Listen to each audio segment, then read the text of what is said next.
SSC ও সমমানের পরীক্ষায় এবার পাশের হার নেমে এসেছে ৬২.২৫%, যা গত ১৯ বছরের মধ্যে সর্বনিম্ন। অর্থাৎ ২০০৭ সালের পর এবারে মাধ্যমিক ও সমমান পরীক্ষায় সবচাইতে কম শিক্ষার্থী পাশ করেছে। গত বছর পাশের হার ছিল ৬৮.৪৫%। এক বছরের ব্যবধানে এবার পাশের হার কমেছে ৬.২% পয়েন্টে। এবার ১১টি শিক্ষা বোর্ডে পরীক্ষায় অংশ নিয়েছিল ১৮,২৯,৪৮৫ জন শিক্ষার্থী। এর মধ্যে পাশ করেছে ১১,৩৮,৮৭৭ জন। জিপিএ ৫ পেয়েছে ১,১৬,৬৭৬ জন শিক্ষার্থী। গত বছর এই সংখ্যা ছিল ১,৩৯,০৩২ জন। অর্থাৎ এবার জিপিএ ৫ পাওয়া শিক্ষার্থীর সংখ্যাও কমেছে ২২,৩৫৬ জনে।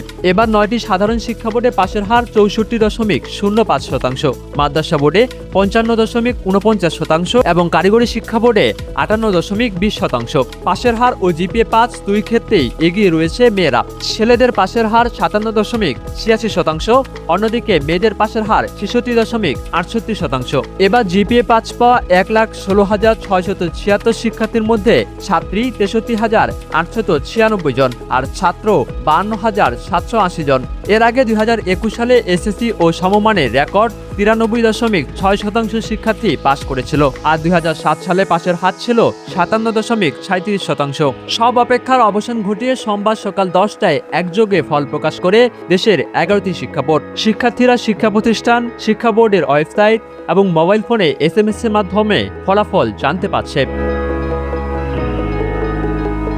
মাহমুদ বিন মারুফ, নিউজ ডেস্ক, ডেইলি সকালবেলা।